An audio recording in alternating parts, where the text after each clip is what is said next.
Hey! Let me tell you something. 17 years ago, we had no idea where we would be today.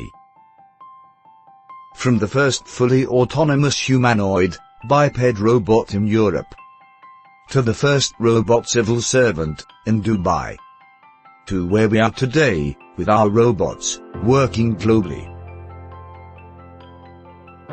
It was not an easy journey. We had to face many challenges.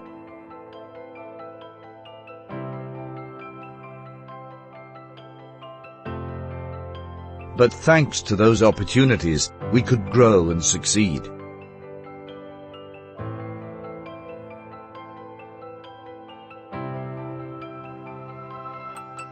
We were able to not only create cutting-edge robots, but also to use them for a good cause, because our goal has always been to improve people's quality of life.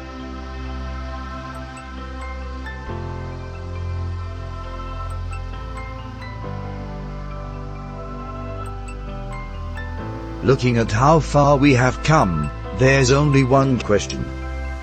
What's next?